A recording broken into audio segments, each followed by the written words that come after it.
Okay, all those opposed to Article 10, please rise. Counters, please count.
In favor, 125. Opposed, 25.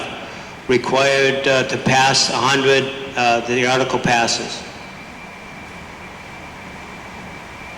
Thank you, ladies.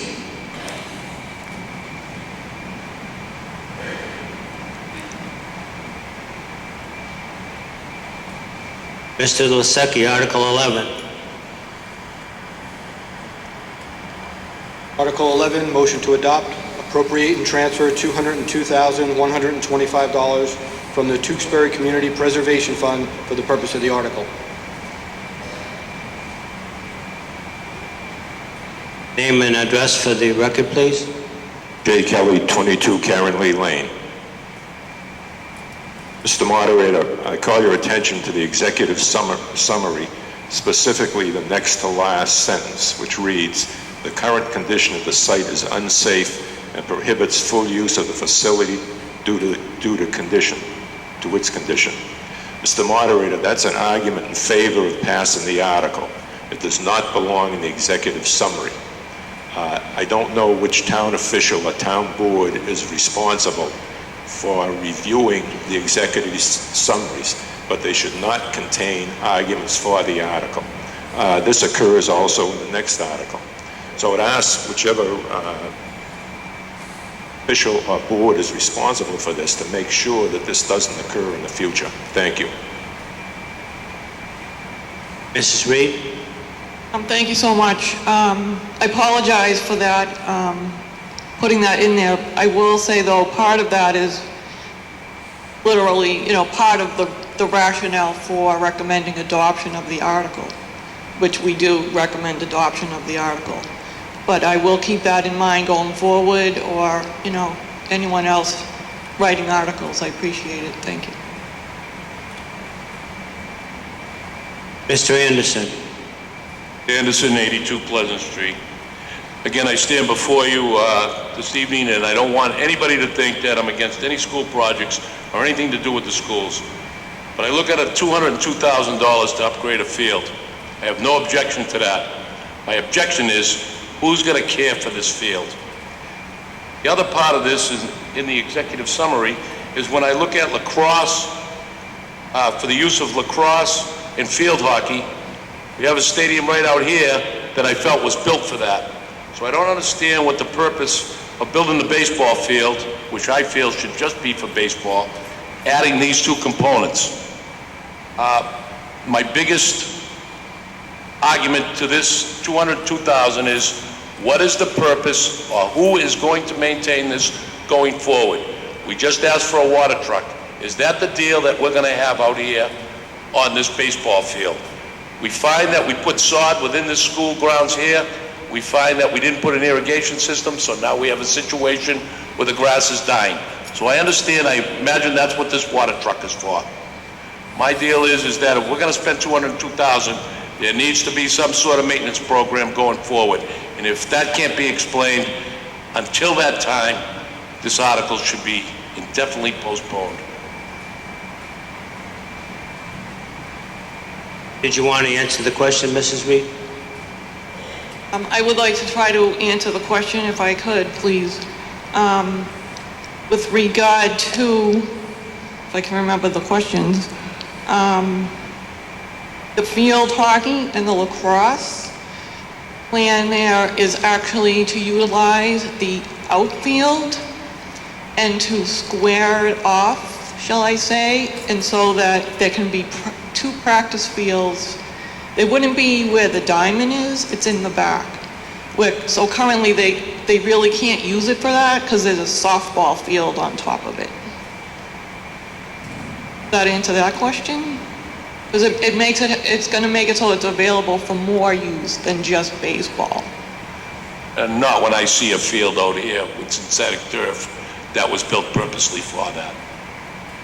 I don't see why we need additional lacrosse or field hockey when I'm looking at a field out here that we've spent a number of dollars on. I'll let My biggest argument Dr. is, O'Connor speak to that. that's fine, the superintendent is more than welcome to answer the question. My biggest deal is that what is the maintenance program going forward on this field? We have this field down here, I know it needs work. I'm all supportive for the baseball club. But I need to know, and I think all of us need to know, what is going to be the maintenance program? Because I don't want to hear 5 years down the road that things are turning to mush. I think that's the most important thing. And I think we should have a first-class facility out there with the rest of the first-class facility that we have within this footprint. Thank you. I want to go back 4 years, if you will. The day we had our open house here for the new school for our community, we had over 1,000 people stop in. The second most observation or statement made by visitors into the school that day went something along the lines of, "You better take care of this building." And we heard that very loudly. We have added maintenance staff here exclusively and custodial staff here at this school. We've also put together a very comprehensive preventative maintenance package. A year ago, we put in $1 million turf field. I can tell you that our maintenance staff has no expertise in maintaining an artificial field. We've actually gone out and contracted with the company to provide all of the maintenance that's necessary for that field. Just like we've done with the grounds here in the school, we will do the exact same thing with the new Strong field. We will have a contract with groundskeepers to keep that field in tip-top shape. And that will include everything from watering to fertilization, rebuilding pitcher's mounds year after year. That will all be part of and built into our existing budget. That's what I'm looking for. It's going to be built into your budget going forward into Yes. the 2017 year. That's the plan. Is that my understanding? Yes. Well, then, I absolutely have no problem. Again, I support everything that is done here. I've supported the schools for a number of years, as has everybody here. It's just the idea that if you're going to spend $202,000, just tell me that 5 years down the road, we're coming back and say we need maintenance, whatever it may be. That's all I need to know. So thank you, Superintendent. Thank you. Thank you, Mr. Moderator. Yes, ma'am.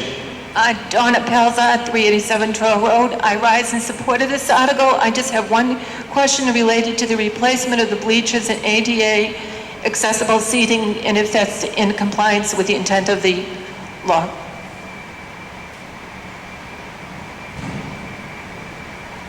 Yes, it's very much going to be part of this and is actually, again, one of the reasons why we approved it, because the present condition is not really that safe and they're very old. The bleachers are very rusty. Thank you very much, and I just want to remind everybody, it was the intent of this taxation to do these things, and that's why we should pass this.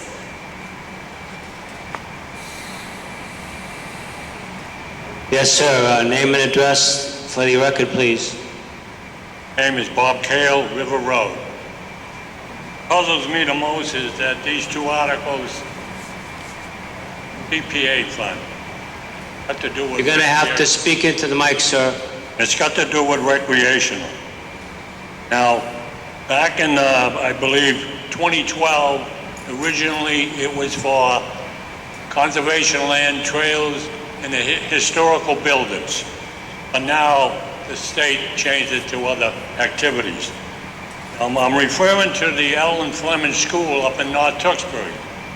That was designated in 1997 as historical, and it sat for about 18 years, nothing's being done, until finally, recently, we're going to get some work done on the roof.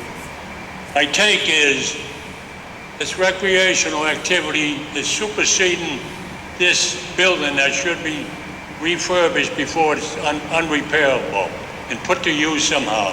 And every day, school teachers go by there and they see this. I don't understand why they don't try to have it fixed. In the school department, I understand the historical society try to work with them and nothing's happening. So that's my take on that. Thank you. Ms. Reed, did you want to speak to that at all?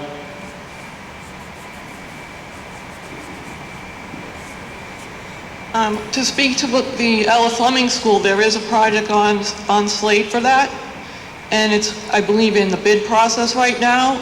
It actually, I believe if you read the paper, there was a legal notice just within the past few weeks, so that you will see that project moving forward.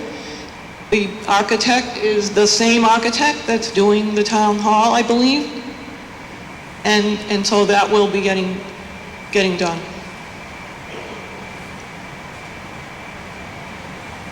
Evening, Thomas Churchill, 174 Apache Way. I'm in strong support of Article 11. We should vote yes on it, move on, and vote yes. Now.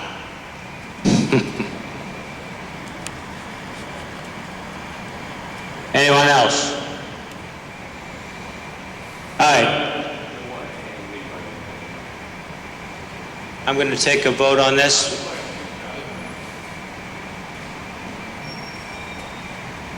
We have a motion to accept this article, Article 11. This requires a majority vote. I'm going to try this on the voice vote. We'll see how it goes. All those in favor of Article 11, please indicate by saying aye. Aye. All those opposed? Unanimous vote. Article 12, Mr. Lasecki. Article 12, motion to adopt, appropriate, and transfer $200,000 from the Tewksbury Community Preservation Fund for the purpose of the article.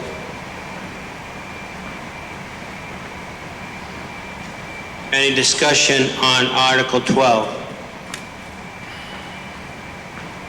Donna Pelza, 387 Trail Road. I'm in support of this article, but I would like to know what the status is of the transfer of the land on Livingston Street to the town of Tewksbury.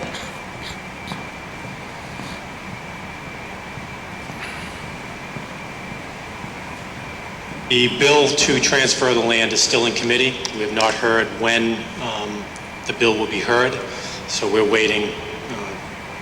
And the reason why I bring this up, I feel this has gone on long enough, and we really have to do whatever we can to get that land put in our name. That was the intent of the people that voted back, 50, 60 years ago, to have that given to Tewksbury. How would you like it if you were standing here voting on something and knowing 50 years from now it didn't happen?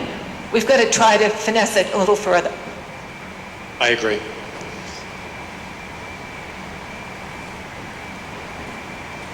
Any other discussion? All right, we'll try this on the voice vote again. All those in favor of Article 12, please indicate by saying aye. Aye. All those opposed? Unanimous vote. Article 13.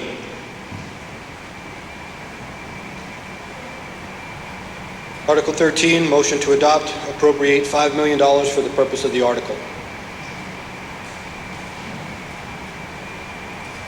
Any discussion on Article 13?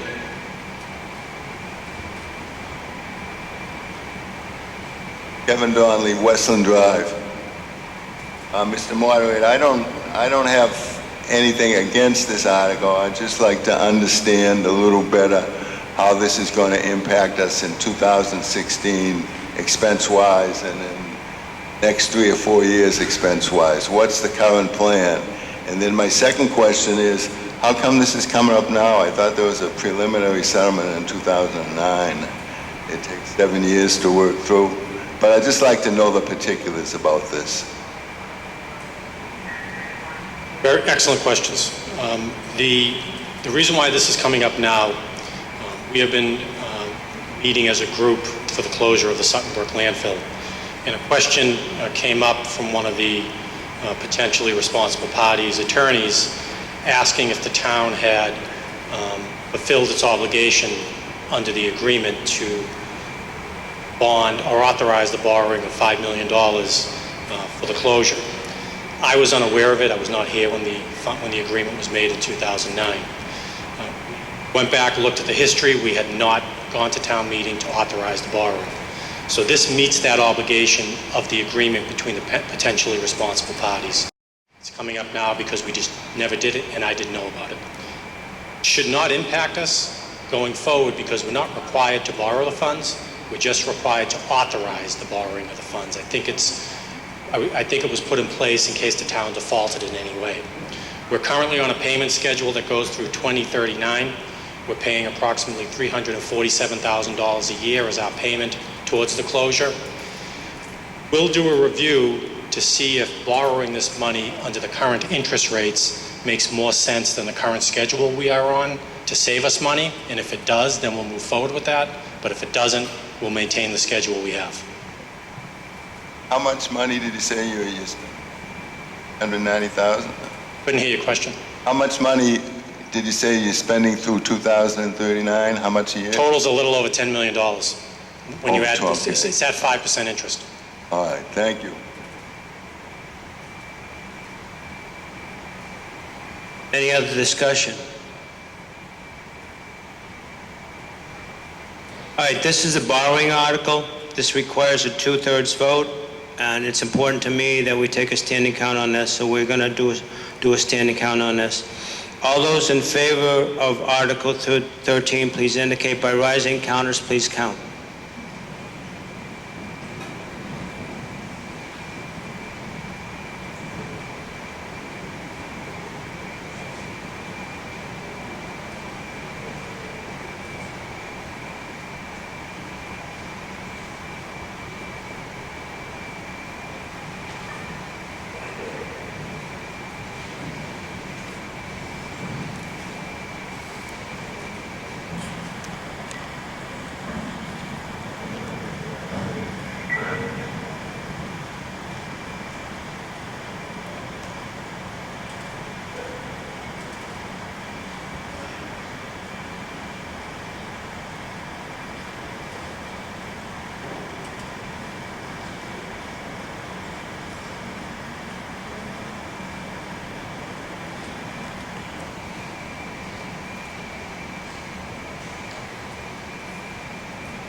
All those opposed to Article 13, please indicate by rising.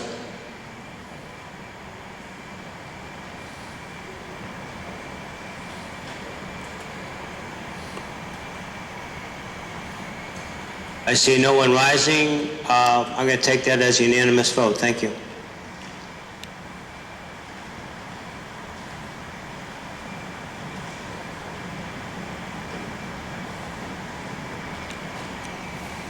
Article 14. 14, motion to adopt.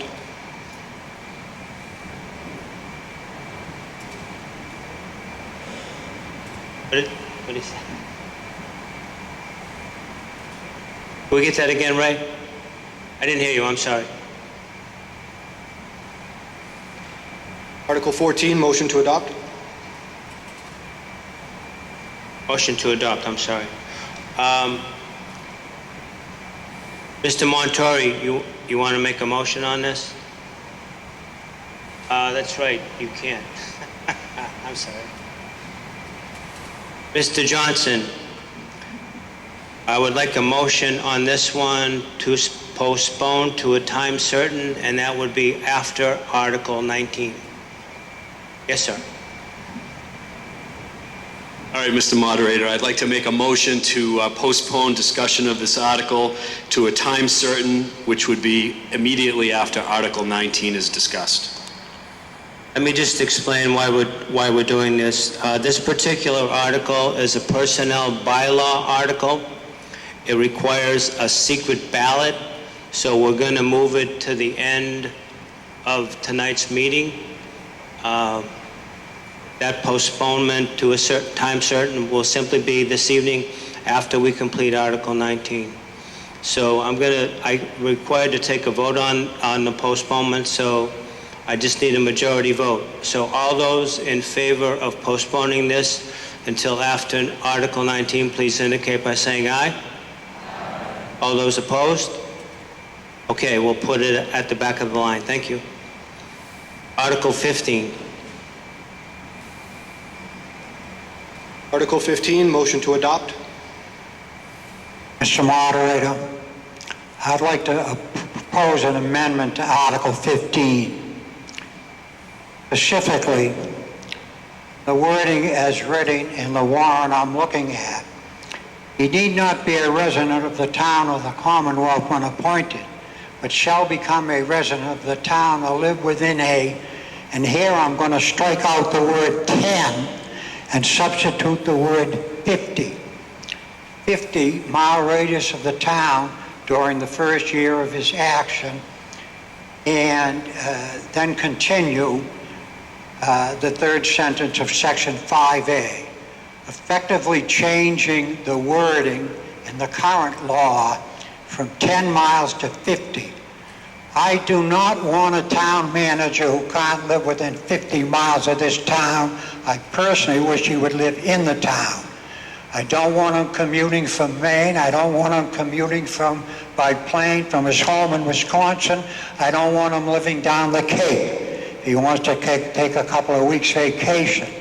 I would suggest that if the Board of Selectmen feels that the guy doesn't have to live within 50 miles of the town, don't hire him. And I hope you will pass this amendment. Thank you very much. Submit that in writing, sir.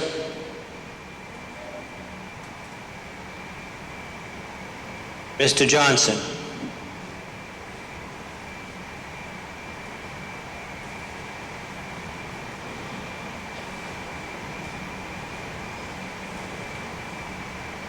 Oh, go ahead. Thank you, Mr. Moderator. Let me first say that I don't think the Board of Selectmen has any opposition to the amendment that was just offered. Let me give you a little bit of background as to why we put this article forward. In essence, it follows on Mr. Carey's comments. This is an important issue to, I believe, certainly the Board of Selectmen, but I believe in the big picture to residents of the town of Tewksbury. In order to make a change to the charter, we have to pass that article here at town meeting, and that article as written would allow the Board of Selectmen to seek assistance from our state legislative delegation, and they in turn would file a home rule petition with the state legislature to authorize a change to the town charter. We as selectmen have been paying attention to other communities in the region who have gone through the process in the last few years of hiring new town administrators, new town managers, and what we've observed is that they've had difficulty finding qualified, competent professionals. The geography sometimes is a problem, and we don't believe that that's something that in this day and age this community should be hamstrung by. We also know that it's a long process to go through the legislative approval on Beacon Hill. And while there's not an immediate need for this article, we're trying to plan ahead. And I want to stress to all of you here at town meeting, this has nothing to do with the current town manager. The current town manager has abided by the charter. When he was hired, he understood the requirements of the charter. And this article is designed to allow us to plan for the next town manager, whenever that may be. Mr. Montori is currently under contract with the Board of Selectmen and for the town for a number of years into the future. Off the top of my head, I believe it's another 2 years. So this article has nothing to do with the present town manager. It has to do with the future. I'd also, by comparison, just as a point of information, in my opinion, the town manager is the single most important managerial position that we have. But it's followed very closely, if not equally, by that of the superintendent of schools. You'll note in our current town charter, there's no restriction, no mileage requirement as it relates to the leader of our school system. Why should we have a requirement at 10 miles related to what arguably is the most important executive position in our community? So I ask you to have an open mind about that. As I said, I have no objection. I don't believe my colleagues have an objection to the amendment that was offered. So if you feel that's an appropriate mileage distance, I have every confidence that we can make that work. But I believe that 10 miles is too restrictive at this given time in this day and age. And remember, that language was put in place in the mid to late 1980s. A lot has changed with technology and the ability for people to communicate with the office when they need to and they're on the road. Thank you for your consideration. Mr. Anderson. Keith Anderson, 82 Pleasant Street, and I'm in favor of the article. Having been a former public employee and